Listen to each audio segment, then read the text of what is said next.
जीवन के हर अंधेरे में रोशनी दिखाते हैं शिक्षक। बंद हो जाते हैं जब सारे दरवाजे, नया रास्ता दिखाते हैं शिक्षक। सिर्फ किताबी ज्ञान ही नहीं, जीवन जीना सिखाते हैं शिक्षक। दोस्तों, आज है 5 सितंबर, यानी आज है एक बहुत ही खास दिन। आज है टीचर्स डे। शिक्षक दिवस बहुत ही खास अवसर होता है, खास तौर से एक शिक्षक और विद्यार्थी के लिए। अपने शिक्षकों को सम्मान देने के लिए विद्यार्थियों द्वारा ये हर वर्ष 5 सितंबर को मनाया जाता है और ये मनाना शुरू हुआ 1962 से। इस दिन को मनाने के पीछे एक और खास वजह यह है कि हमारे पूर्व राष्ट्रपति डॉक्टर सर्वपल्ली राधाकृष्णन का जन्म 5 सितंबर 1888 को हुआ था। अध्यापन पेशे के प्रति उनके प्यार और लगाव के कारण उनके जन्मदिन पर पूरे भारत में शिक्षक दिवस मनाया जाता है। दोस्तों, आप सभी को आकाशवाणी हाफलोंग के ओर से टीचर्स डे की ढेर सारी शुभकामनाएं। ज्ञान, जानकारी और समृद्धि के वास्तविक धारक शिक्षक ही होते हैं, जिसका इस्तेमाल कर वो हमारे उज्जवल जीवन के लिए हमें विकसित और तैयार करते हैं। दोस्तों, आप सभी सुनने वालों के लिए मैं अर्पिता लेकर आई हूँ शिक्षक दिवस के अवसर पर एक खास कार्यक्रम। आज के इस कार्यक्रम में हमारे साथ आकाशवाणी हाफलोंग के स्टूडियो में उपस्थित है हमारे अतिथि हाफलोंग गवर्नमेंट कॉलेज के इंग्लिश डिपार्टमेंट के associate professor Shri Dinesh Tiwari sir ji. Sir, आपका हमारे आकाशवाणी हाफलोंग के स्टूडियो में बहुत बहुत स्वागत है। धन्यवाद। साथ ही आपको आकाशवाणी हाफलोंग के परिवार के ओर से टीचर्स डे की ढेर सारी शुभकामनाएं। Thank you.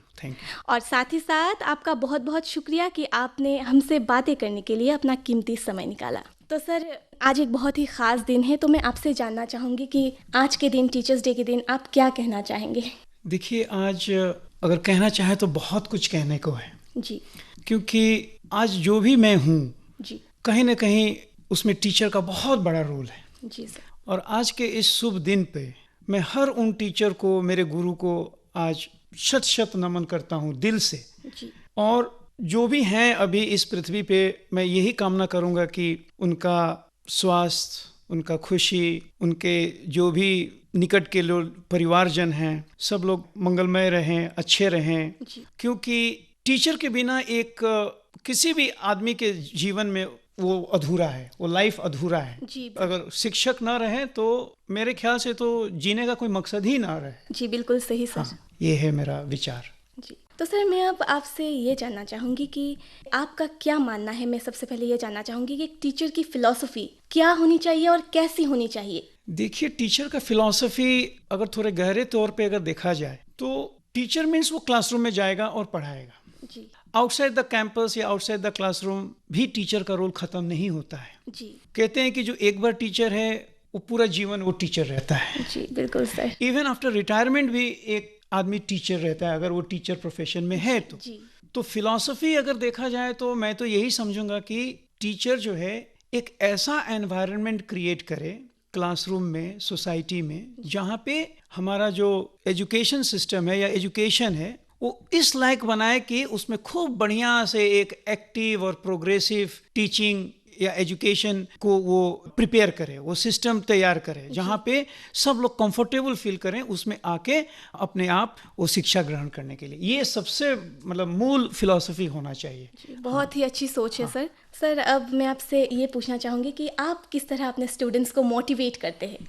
देखिए, सबसे पहले तो जब मैं क्लासरूम में जाता हूँ जी सर, तो सबसे पहला मोटिवेशन जो एक स्टूडेंट या एक विद्यार्थी एक टीचर से लेता है जी, कि वो क्लास में जब एंटर करता है तो उसका बॉडी लैंग्वेज क्या होता है। अगर एक टीचर का बॉडी लैंग्वेज निगेटिव है, निगेटिव इन द सेंस सुस्त है, चेहरे पे कोई पॉजिटिव कोई मुस्कान ना हो, कोई स्माइल ना हो, एक टेंशन भरा चेहरा, और उनका नियमित एक जो डेली का जो एक रूल होता है जो पढ़ाने का, अगर तुरंत उसमें वो चले जाएं स्ट्रेट अवे बिना स्टूडेंट के साथ रूबरू होते हुए, तो वहीं पे वो कम्युनिकेशन खत्म हो जाता है। वो भले 1 घंटा 2 घंटा पढ़ाए या 40 मिनट पढ़ाए, लेकिन बच्चे कम्युनिकेट नहीं कर पाएंगे क्योंकि टीचर उनसे कम्युनिकेट कर ही नहीं पाया है। तो सबसे जरूरी होता है कि एक टीचर जब जाए क्लासरूम में तो वो एकदम एक ऑप्टिमिस्टिक एटीट्यूड के साथ, एक पॉजिटिव एटीट्यूड के साथ बच्चों को देखे, ग्रीट करे,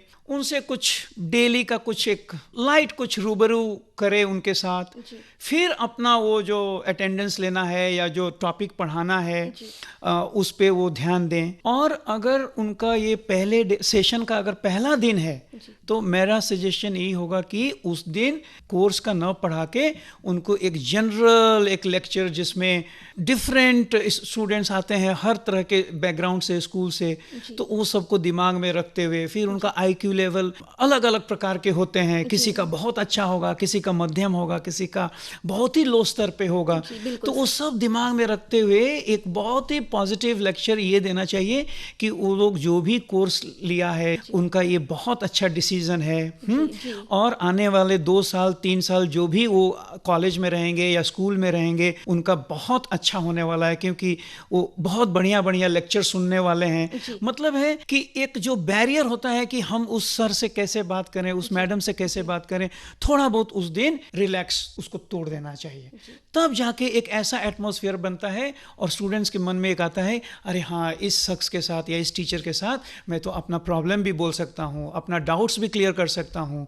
एट द सेम टाइम एक स्ट्रिक्टनेस भी मेंटेन करे जहाँ पे स्टूडेंट टीचर को ओवररूल ना करे, उनके ऊपर ना उठे। तो एक बहुत सुंदर एक वातावरण और एक बैलेंस्ड वातावरण क्रिएट करना चाहिए। और हो सके तो कुछ ऐसे एग्जाम्पल्स या स्टोरीज बताएं जो बहुत एवरेज टाइप के शख्स थे लेकिन आज वो बहुत बड़े हो गए हैं, और उनको कुछ मोटिवेशनल लाइंस, कुछ कोटेशंस, कुछ रोजमर्रा की जिंदगी में जो लोकल स्टोरीज होते हैं, कुछ वो सब से अपने एक्सपीरियंस से उनको मोटिवेट करें। तो सर मैं अब आपसे ये पूछना चाहूँगी कि एक टीचर और स्टूडेंट का जो रिलेशन होता है वो आज के दिन एट प्रेजेंट कैसा होना चाहिए? टीचर और एक विद्यार्थी का जो रिलेशनशिप है जी सर, वो आज के डेट में हमने जो, अगर मुझे मोर देन 27 ईयर्स हो गया, 27 साल हो गया जी सर, हाफलंग गवर्नमेंट कॉलेज में पढ़ाते हुए, जी सर, और उसी कॉलेज में हम पढ़े भी हैं, अपना डिग्री भी हम वहीं से किए हैं, जी, और मेरा पिताजी भी उसी में एक बहुत successful professor come head of the department of English होके रिटायर किए वो। जी सर, तो उनके जो विद्यार्थी हैं उनको भी हमने देखा बचपन में, फिर हम जब टीचर बने तो हम अपने विद्यार्थी को देखा, जी, तो हम एक चीज़ अभी नोटिस किए हैं, एक डिफरेंस, कि जो रिलेशनशिप एक गुरु एक यूँ के साथ जो कॉलेज में, इसी हाफलंग गवर्नमेंट कॉलेज में जो 40-50 साल पहले जो था, जी सर, आज कहीं ना कहीं वो मिसिंग है। यूं कहे तो एक कनेक्ट जो होता है ना, जी सर, दैट इज मिसिंग।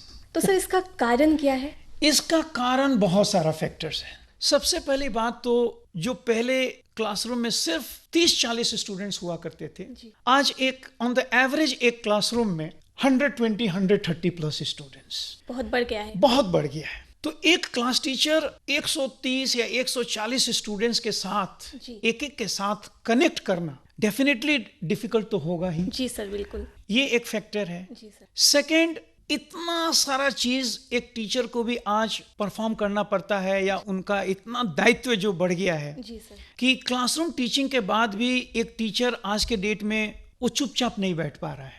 वो जो भी ऑफ पीरियड है उसमें वो एक्स्ट्रा करिकुलर काम, डिपार्टमेंटल काम, कॉलेज का कुछ एडमिनिस्ट्रेटिव काम, प्लस उसका डोमेस्टिक जो घर में जब जाता है तो वहाँ भी वो कुछ काम लेके आता है।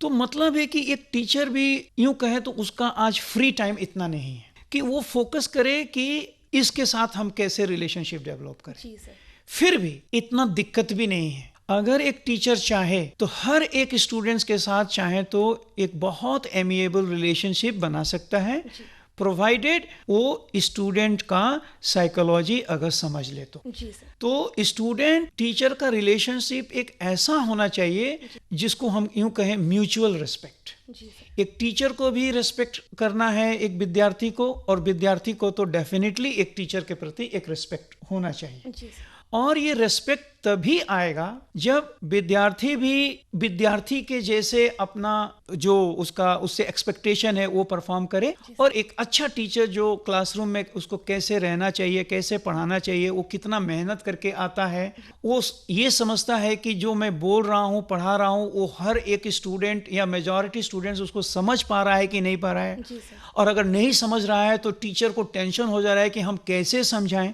अगर ये फीलिंग्स अगर है तो टीचर स्टूडेंट का रिलेशनशिप बहुत सुंदर अभी भी मैं महसूस करता हूँ, बहुत अच्छा रिलेशनशिप हो सकता है। और ये रिलेशनशिप अगर नहीं है तो आप कभी भी अच्छा से पढ़ा नहीं पाएंगे। कहीं ना कहीं उस रिलेशनशिप पे आपका परफॉर्मेंस डिपेंडेंट है। अब रिलेशनशिप का ये मतलब नहीं हुआ कि हम उससे फ्रेंड बन जाएं, उससे चैट करें, उससे बातें करें। I am not talking of those relationship.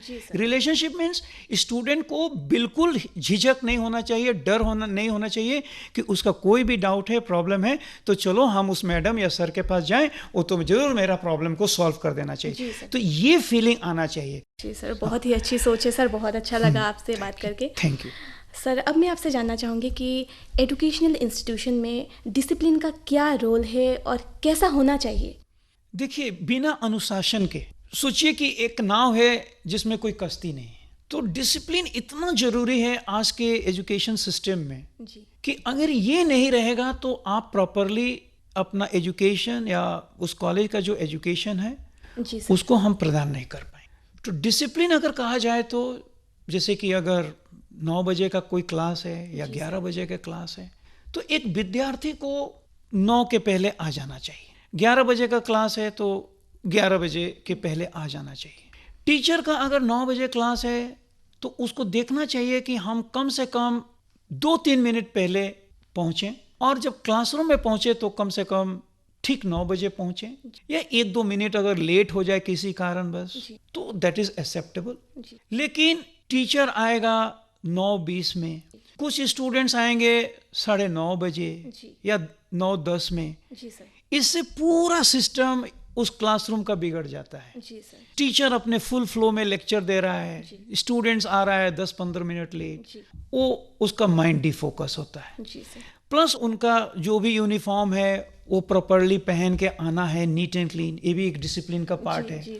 फिर टीचर को भी एक टीचर के जैसे ही क्लासरूम में neat and clean with smart attire या उनका ड्रेस कोड जो भी है उनको जाना चाहिए, क्योंकि एक फॉर्मल प्रोसेस है, एक कैजुअल प्रोसेस नहीं है। लेकिन अगर ये फॉर्मल चूंकि एक सिस्टम है तो एक टीचर को कम से कम एक फॉर्मल ड्रेस में या कम से कम एक स्मार्ट कैजुअल में कॉलेज में आना चाहिए। हम ये नहीं कर रहे हैं कि एक टीचर को मॉडल जैसा आना चाहिए या सुपर मॉडल जैसा आना चाहिए, लेकिन एक टीचर का जो व्यक्तित्व है वो टीचर जैसा ही क्लासरूम में एंटर होना चाहिए। एकदम नीट एंड क्लीन, एकदम नीट एंड क्लीन, साफ सुथरा, है ना।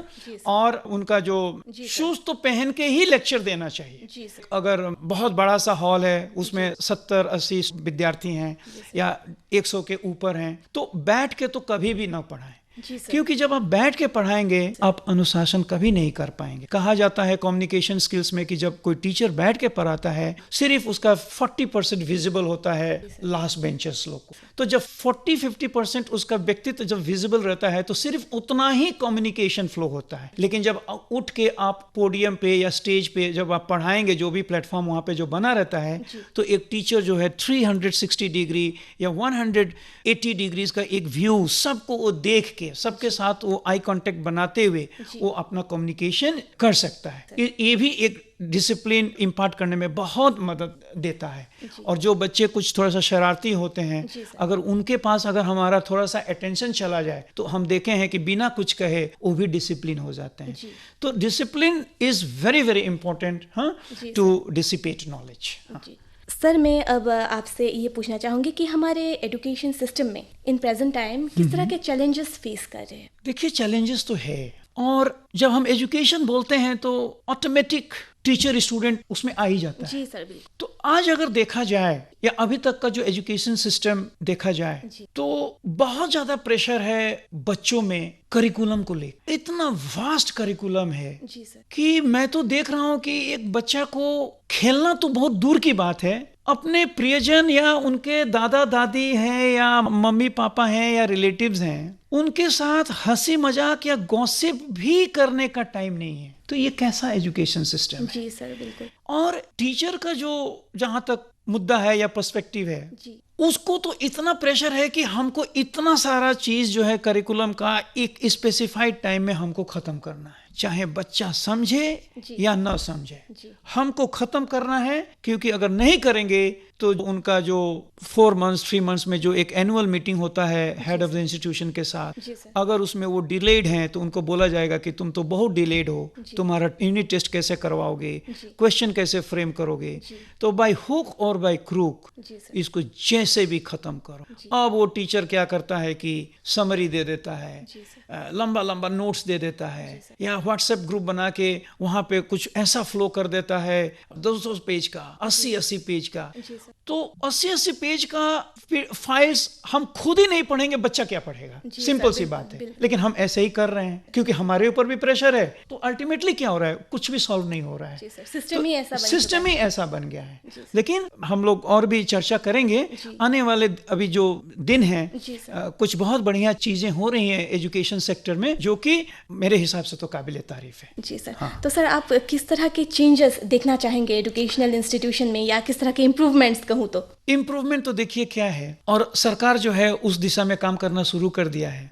अभी ये जो नया सिस्टम जो NEP 2020 जो लागू करने के लिए सब लोग जो बाध्य है, जी सर। और खुशी की बात है कि हमारे कॉलेज में इस सेशन से लागू भी हो गया है। 4 ईयर अंडर ग्रेजुएट प्रोग्राम। इसके पहले 3 इयर्स डिग्री कोर्स था।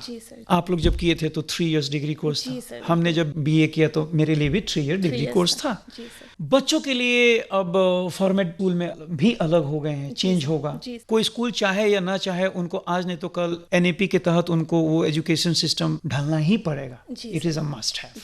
वही 5+3+3+4 ऐसा जो फॉर्मेट जो है। तो ये नया सिस्टम में क्या है, लग रहा है कि जैसे कि मैं जो सोच रहा था वही आ गया है, मुझे ऐसा फील होता है। जी सर। जहाँ पे मेन NEP का जो अगर USP कहें तो करिकुलम को मिनिमाइज करना, कि हम कम करिकुलम रखें, सिलेबस मेरा बहुत कंसाइज रहे, और जो भी हम पढ़ाएं या टीच करें उससे कुछ बढ़िया आउटकम निकल के आए, न कि teaching for the sake of teaching. ये नहीं होना चाहिए। मतलब है ये NEP जो है ज्यादातर स्किल ओरिएंटेड एजुकेशन में फोकस कर, और इतना बढ़िया सिस्टम निकाल दिया है कि अब डिग्री वही स्टूडेंट कर पाएगा जो जेन्युइनली डिग्री करने में इंटरेस्टेड। किसी को 1 साल करने के बाद उनको लग रहा है कि नहीं, हमको यार नहीं करना है BA, तो उनको 1 साल का एक सर्टिफिकेट मिल जाता है।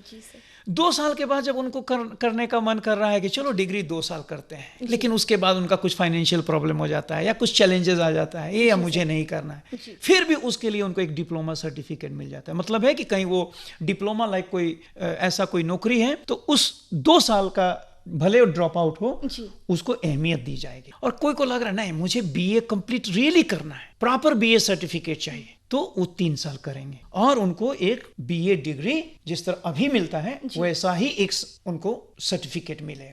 लेकिन कोई सोचे कि नहीं, मुझे कुछ एक रिसर्च बेस्ड डिग्री करना चाहिए, तो जो 3rd ईयर में जो पास करेंगे अच्छे CGPA से, आई थिंक इट इज 7.5, और उनका कोई एरियर सब्जेक्ट नहीं होगा, वो 4th ईयर में एडमिशन ले सकता है। दैट मींस 4 साल के बाद अगर किसी के पास अगर BA डिग्री है तो ये मान के चलिए कि वो रियली सचमुच का ही उनका कुछ तो नॉलेज है, तभी वो सर्टिफिकेट मिला है, और नौकरी देने वाले को भी आसान हो जाएगा और लेने वालों को भी खुशी रहेगी कि ये तो मैं अपने बल पे अपने मेहनत से ये 4 साल का हमने डिग्री कोर्स कंप्लीट किया है।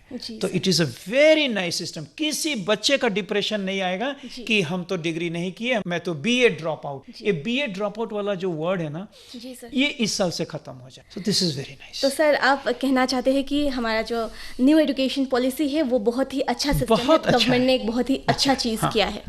जी, तो सर अब मैं आपसे एक बहुत महत्वपूर्ण बात मैं आपसे अब जानना चाहूंगी कि आप ग्रेड्स के बारे में क्या सोचते हैं? हम अक्सर देखते हैं कि पेरेंट्स अपने बच्चों को लेकर बहुत टेंस रहते हैं कि मेरे बच्चों को A ग्रेड नहीं मिला, A+ नहीं मिला या फर्स्ट नहीं आया, तो ग्रेड्स का क्या इंपॉर्टेंस है सर? देखिए, मुझे ये पूरा मेरा अपना पर्सनल व्यू है। जी सर। कुछ लोग डिसएग्री कर सकते हैं। जी सर। मेरे हिसाब से ग्रेडिंग अपने आप में बहुत ही एक खराब सिस्टम है। जी। इसको टोटली एबॉलिश कर देना चाहिए। क्यों करना चाहिए मैं आपको बता। सोचिए, हम स्कूल में अपने बच्चों को क्यों भेजते हैं? ताकि वो नॉलेज ग्रहण करे। जी सर, बिल्कुल। नॉलेज ग्रहण करते करते उसका कॉन्फिडेंस बढ़े, जी, उसका सेल्फ इमेज बढ़े, उसका क्रिएटिविटी बढ़े, और धीरे धीरे जैसे जैसे वो मैच्योर हो और दुनिया का जब चैलेंजेस, वर्ल्ड का जो डे टू डे जो चैलेंजेस है या सोशल चैलेंजेस जो भी वो फेस करेगा, उसको फेस करने के लिए वो सक्षम हो, वो स्ट्रांग बने।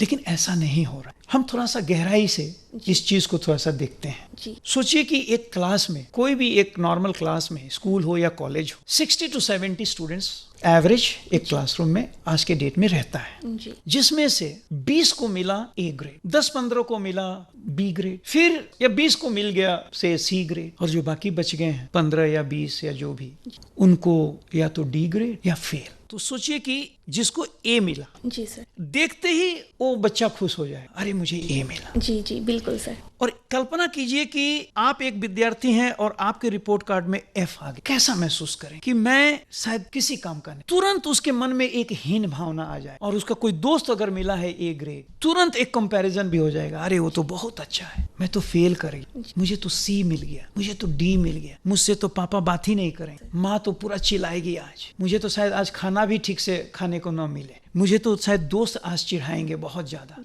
तो क्या हम एजुकेशन स्कूल में भेजते हैं इस तरह का मानसिकता डेवलप कराने के लिए? आइंस्टाइन, शेक्सपियर, आपको तो मालूम है, गैलीलियो, इनको तो कोई ग्रेड नहीं मिला था, आज इनको हम लोग पढ़ रहे हैं। तो ग्रेडिंग इज मीनिंगलेस।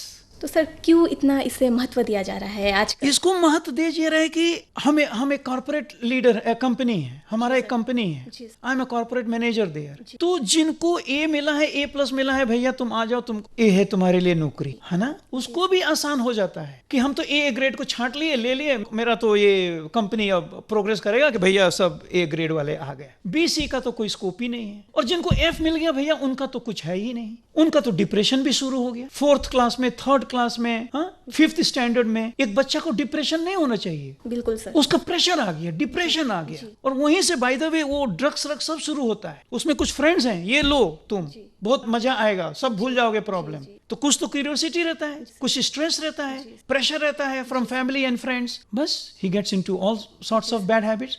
मैं तो कहूंगा ये बहुत ही खराब सिस्टम है। There should be no grading, जिसको जो मार्क्स मिल रहा है let it be just reflected and everybody is equal. तो सर आप कहना चाहते हैं कि हर स्टूडेंट में हर क्वालिटी नहीं है, बट कुछ ना कुछ क्वालिटी जरूर होती है। Every student is a genius in himself और हरसेल्फ। हर एक विद्यार्थी कहीं न कहीं उसका एक जीनियस छुपा हुआ है, लेकिन present system of education, so sorry to tell you, we are unable to identify. इसीलिए एनएपी का जन्म हुआ है, टू आइडेंटिफाई दीज स्किल्स। तो सर जैसे कि हम ग्रेड्स के बारे में बात कर रहे थे, तो जैसे कि आपने बताया हर किसी में हर क्वालिटी नहीं होता है, तो जो स्टूडेंट्स एग्जाम में अच्छा नहीं कर पाते हैं या कहूँ उनका एक साल लॉस हो जाता है, तो वो क्या करे, खुद को किस तरह मोटिवेट करे? जैसे कि आपने डिप्रेशन के बारे में भी बताया कि कुछ बच्चे एग्जाम अच्छा नहीं हुआ उनका, वो फेल हो गए तो वो डिप्रेशन में चले जाते, डिप्रेस हो जाते, तो वो क्या करे? बहुत सिंपल सा उसका सॉल्यूशन। इस तरह का जब सिचुएशन आए, सबसे अहम होता है कम्युनिकेशन। माँ बाप या टीचर उसको कोसने के सिवाय जी सर, बेहतर होगा कि उनके साथ बैठें, जी बातें करें, जी ये जानने की कोशिश करें कि भाई उनका क्यों ऐसा लॉस हुआ, व्हाई। Ji sir. और जब वो खुल के बताएगा तो उसको लगेगा कि हाँ कोई तो है जो मेरा कुछ समझ रहा है। जी सर। और 1 साल बर्बाद होने दो, कोई फर्क नहीं पड़ता, 2 साल होने दो, कोई फर्क नहीं होता है। बहुत सारे बच्चे आप देखे होंगे, सुने होंगे, जब सीबीएसई का, सेवा का रिजल्ट जब आउट होता है, जी सर, उनको जब डिजायर्ड परसेंटेज नहीं आता है, 76 आता है पर 86 नहीं आता है, 86 आता है पर 96 नहीं आता है, आप देखे होंगे दे कमिट सुसाइड। जी मतलब हम एक जीवन खो देते हैं। जी सर। ये तो बहुत ही डेंजरस है। ये कौन सा सिस्टम है जहाँ पे 86, हमारे जमाने में तो अगर 86 आ जाए तो उनको तो मन करेगा कि पूरा डिस्ट्रिक्ट को पार्टी दे दें। जी सर। लेकिन आज नौबत ये है कि हम 98 मिल के भी हम खुश नहीं हैं। 99 क्यों नहीं आ रहा है? हम 85 मिल के 5 लीटर मिल के भी हम खुश नहीं है, क्यों नहीं? मुझे 92% क्यों नहीं आ रहा है? तो ये this is creating lot of pressure. तो मेरे ख्याल से सबसे जरूरी चीज है टीचर, गार्जियन, सोसाइटी के जो उनके आजू बाजू में जो नेबर्स हैं, उस बच्चे के साथ बैठें, उनको मोटिवेट करें, एनकरेज करें और बोलें कि एक बार सिर्फ फेल हुए हो। People like Thomas Alva Edison, वो तो 205 टाइम्स वो फेल किए हैं, फिर भी बल्ब बना। बल्ब बल्ब इसलिए बना क्योंकि जिस दिन उसने कल्पना कर लिया था कि मुझे बल्ब बनाना था, जन्म तो उसी दिन हो गया था बल्ब का। बाकी जो समय जो लिया, जिसमें फेलियर्स आए, अप्स एंड डाउन्स आए, वो तो एक प्रोसेस है। तो इस बच्चे के अंदर भी हमको आइसोलेट करना पड़ेगा कि वो क्या चाहता है, उसका कोई स्पेशल खूबी है, अगर है तो सिर्फ उस पर फोकस करना चाहिए, वो कमाल कर सकता है। बहुत ही अच्छी सोच है सर। तो दोस्तों, हम कार्यक्रम के अंतिम पड़ाव में पहुंच ही गए हैं। अब मैं सर से ये जानना चाहूँगी कि in our present time drug addiction ये बहुत ही ज़्यादा देखने को मिल रहा है। हम न्यूज़पेपर्स में, न्यूज़ चैनल्स में हम बस यही देख रहे हैं कि यूथ स्पेशली ये ड्रग्स से एडिक्ट बहुत ही ज़्यादा हो रहे हैं। इसका कंजम्पशन, सेल, परचेज सब कुछ हो रहा है। तो आपका सर क्या मानना है, इसको किस तरह ख़त्म किया जा सकता है? देखिए, वाकई एक बहुत बड़ा ये समाज के लिए समस्या बन गया है। जी, आप भी सुने हैं, हम भी सुने हैं रिसेंटली। जी, जी, क्लास 6 के बच्चे, जी सर, क्लास 7 के बच्चे ड्रग्स लेते हुए पकड़े गए हैं। जी सर, जो 11 में है, 12 में है, वो और भी ज्यादा है। डिग्री के बच्चे जी, जो ग्रेजुएट कर रहे हैं, जी सर, वो तो और भी ज्यादा। तो आखिर इसका कारण क्या है? जी, देखिए, बहुत सारा कारण है। जो अभी अभी हमने कहा, जी, प्रॉपर काउंसलिंग या कम्युनिकेशन, जी सर, ये नहीं हो, और ये जो प्रेशर, आप ही सोचिए, जी सर, प्रिपरेटरी में एक बच्चा पढ़ रहा है, जो कि मतलब नर्सरी भी जिसको नहीं कहा जाता है, उसमें एक बच्चा को ए ग्रेड नहीं मिल रहा है, तो माँ बोल रही है तुमको ए क्यों नहीं मिला, तुम शायद किसी काम का नहीं। प्रिपरेटरी में ग्रेड का लेके एक पेरेंट्स को टेंशन होना चाहिए। KG 2 तो मतलब है कि वो प्रेशर तो नर्सरी क्लास 1 क्लास 2 से वो ले रहा है। तो देखिए, इसका एक चीज हमने क्या देखा है, फ्रेंड्स एक बहुत अहम रोल प्ले कर रहा है ये ड्रग एडिक्शन। जब फ्रेंड्स बोलता है कि एक ऐसा सब्सटेंस है जिसको तुम लोगे, जी सर, तुम ऐसा फील करोगे, तुमको दुनिया का जितना प्रॉब्लम है, प्रेशर है, सब भूल जाओगे। जी, तो बोलता है ऐसा है क्या? एक तो हो गया क्यूरियोसिटी। जी, क्यूरियोसिटी के लिए वो लेता है ड्रग्स। जी, तो इसका अगर सोल्यूशन देखा जाए तो फिर से वही चीज, कम्युनिकेशन, काउंसलिंग, जी सर, और उनको लगे कि मेरे साथ मेरा पापा है, मेरा बहन है, मेरा माँ है। कोई को अगर हम पकड़ भी लें तो उनको एक टेबू, एक स्टिग्मा जैसा उनको ट्रीट नहीं करना चाहिए, उनको बहुत प्यार से हैंडल करना चाहिए। जी, और जो सोर्सेज है, बहुत सारा ऑर्गेनाइजेशन का मदद लेके उस सोर्सेज को स्टॉप करना चाहिए। ड्रग का जो फ्लो है उसको जड़ से ही काटना चाहिए। जी सर, और आज हमारे डिस्ट्रिक्ट में ऐसे बहुत सारा ऑर्गेनाइजेशन है जो इस पे काम कर रहा है, और मुझे लगता है कि बहुत जल्दी धीरे धीरे ये हम लोग के डिस्ट्रिक्ट से भी खत्म हो जाएगा। जी सर, जी सर, आशा करते हैं ये जल्द ही खत्म हो। कार्यक्रम के अंत में हम पहुंच ही चुके हैं। अब मैं आपसे सर एक आखिरी सवाल करना चाहूँगी कि टीचर्स डे पर आपकी ओर से आप क्या मैसेज देना चाहेंगे हमारे डिमाहासाव के स्टूडेंट्स को, बच्चों को? मैसेज तो बहुत कुछ है देने के लिए। जी, एक ही मैसेज फिलहाल समझ में क्या आ रहा है जी, कि ये जो अपॉर्चुनिटी है ना, जो एजुकेशन मिलने का जो अपॉर्चुनिटी जिसको कहा जाता है, बहुतों को नहीं मिलता है। जी, गरीबी जो है, बोला जाता है कि पॉवर्टी इज अ कर्स।